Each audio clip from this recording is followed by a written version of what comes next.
Hello दोस्तों, CGPC 1-2 में आपका स्वागत है। तो आज प्रयोगशाला परिचारक में छत्तीसगढ़ के पंचायती राज में चर्चा करेंगे। तो बता देता हूँ इसके अलावा और कौन कौन से एग्जाम के लिए महत्वपूर्ण होने वाला है। CG Vyapam, CGPC, hostel order, CG all exam, Chhattisgarh के सभी एग्जाम के लिए महत्वपूर्ण होने वाला है। तो वीडियो के लास्ट तक बने रहें। चलो बिना देरी किए प्रश्न को चलते हैं। प्रश्न नंबर 1, छत्तीसगढ़ की ग्राम पंचायत के एक स्थायी समिति में विषय विशेषज्ञ के रूप में कितने सदस्य संयोजित किए जा सकते हैं?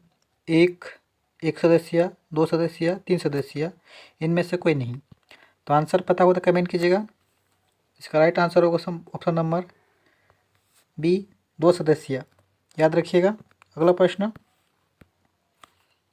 नंबर 2, कौन सा हस्तक्षेप भारत के ग्रामीण बाजारों के विकास के लिए सकारात्मक रूप से प्रभावी होगी?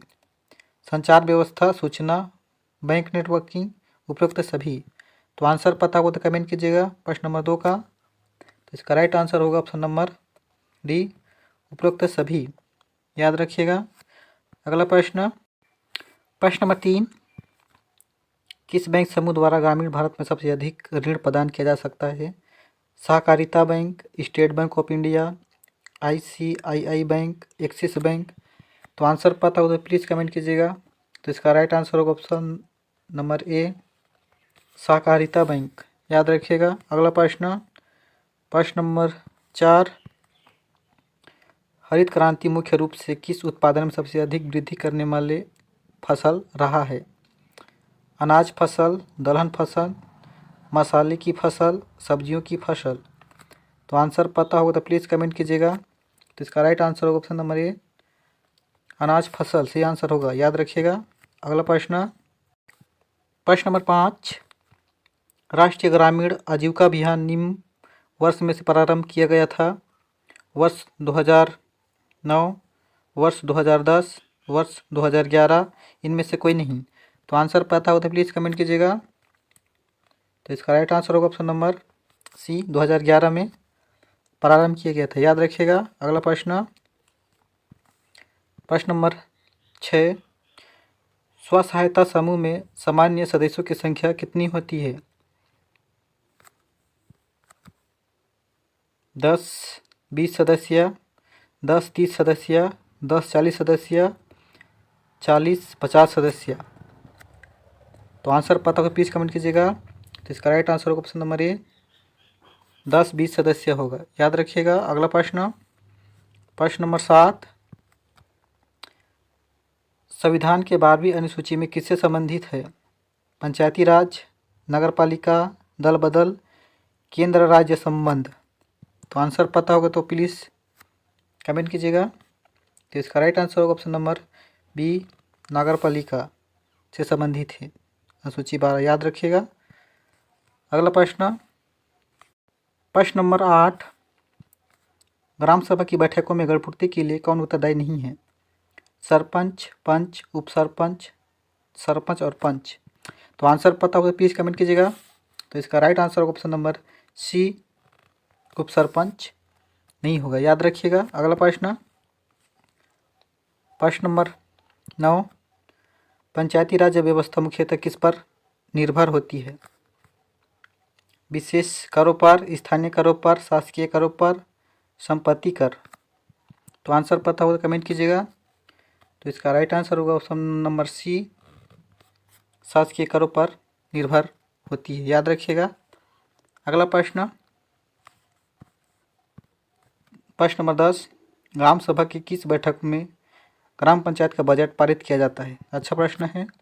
साधारण बैठक, असाधारण बैठक, विशेष बैठक, स्थगित बैठक। तो आंसर पता होगा प्लीज़ कमेंट कीजिएगा। तो इसका राइट आंसर होगा ऑप्शन नंबर ए, साधारण बैठक में पारित किया जाता है। याद रखिएगा। अगला प्रश्न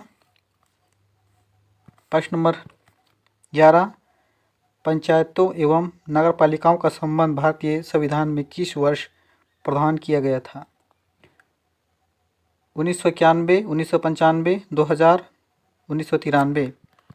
तो आंसर पता हो तो कमेंट कीजिएगा। तो इसका राइट आंसर होगा ऑप्शन नंबर सी, 2000। याद रखिएगा।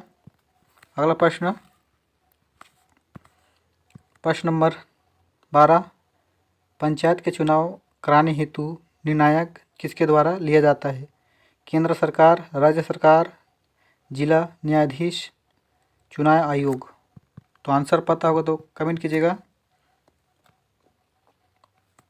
तो इसका राइट आंसर होगा ऑप्शन नंबर बी, राज्य सरकार द्वारा लिया जाता है, याद रखिएगा। अगला प्रश्न, प्रश्न नंबर 13, निम्न में से कौन सा राष्ट्रीय ग्रामीण आजीविका अभियान का उद्देश्य नहीं है?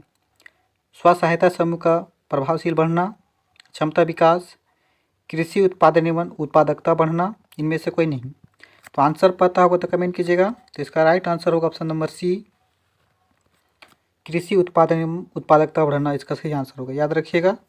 अगला प्रश्न, प्रश्न नंबर 14, सफल महिला स्व सहायता समूह प्रभावशील रहे हैं महिला पुनर्वास में, महिला कल्याण में, महिला विकास में, महिला सशक्तिकरण में। तो आंसर पता होगा तो कमेंट कीजिएगा प्रश्न नंबर 14 का। तो इसका राइट आंसर होगा ऑप्शन नंबर डी, महिला सशक्तिकरण में, याद रखिएगा। अगला प्रश्न, प्रश्न नंबर 15, राष्ट्रीय ग्रामीण आजीविका अभियान प्रक्रिया के लिए भारत सरकार ने किस वित्तीय संस्था को समर्थन प्राप्त किया है? अंतर्राष्ट्रीय मुद्रा कोष, विश्व बैंक, संयुक्त राष्ट्र संघ, अंतर्राष्ट्रीय श्रम संगठन। तो आंसर पता होगा तो कमेंट कीजिएगा। तो इसका राइट आंसर होगा ऑप्शन नंबर बी, विश्व बैंक, याद रखिएगा। अगला प्रश्न, प्रश्न नंबर 16, सहकारी बैंक का प्रमुख शेयरधारक कहलाता है? ग्राम पंचायत, निजी वित्तीय संस्थान, बैंक, शासन। तो आंसर पता होगा तो प्लीज़ कमेंट कीजिएगा प्रश्न नंबर 16 का। तो इसका राइट आंसर होगा ऑप्शन नंबर डी, शासन, याद रखिएगा। अगला प्रश्न, प्रश्न नंबर 17, निम्नलिखित में से कौन सा पंचायतों का संरचना में बाबात उपबंध करने का अधिकृत है? राज्य का राज्यपाल, राज्य का विधानमंडल, भारत की संसद, भारत की राष्ट्रपति। तो आंसर पता होगा प्लीज़ कमेंट कीजिएगा। तो इसका राइट आंसर होगा ऑप्शन नंबर बी, राज्य का विधानमंडल, इसका सही आंसर होगा, याद रखिएगा। अगला प्रश्न, प्रश्न नंबर 18, भारत में पंचायती राज प्रतिनिधित्व करता है? शक्तियों का विकेंद्रीकरण, लोगों की हिस्सेदारी, सामुदायिक विकास, उपरोक्त सभी। तो आंसर पता होगा तो कमेंट कीजिएगा। तो इसका राइट आंसर होगा ऑप्शन नंबर डी, उपरोक्त सभी, याद रखिएगा। अगला प्रश्न, प्रश्न नंबर 19, छत्तीसगढ़ में ई पंचायत प्रोजेक्ट का उद्घाटन कब हुआ? 26 जनवरी 2005, 15 अगस्त 2001, 2 अक्टूबर 2008, 1 दिसंबर 2010।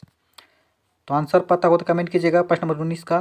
तो इसका राइट आंसर होगा ऑप्शन नंबर ए, 26 जनवरी 2000 को उद्घाटन किया गया था, याद रखिएगा, ई पंचायत प्रोजेक्ट। अगला प्रश्न, प्रश्न नंबर 20, आज का लास्ट प्रश्न, ग्राम सभा की शक्तियों और कर्तव्यों का विनिश्चय कौन करता है? जिला पंचायत, राज्य विधानमंडल, जनपद पंचायत, जिला पंचायत। तो आंसर पता होगा प्लीज़ कमेंट कीजिएगा। तो इसका राइट आंसर होगा ऑप्शन नंबर बी, राज्य विधानमंडल होगा, याद रखिएगा। तो चलो आज के लिए इतना ही। वीडियो अच्छा लगा प्लीज़ चैनल को सब्सक्राइब कीजिएगा और ज़्यादा से ज़्यादा वीडियो को शेयर कीजिएगा। धन्यवाद।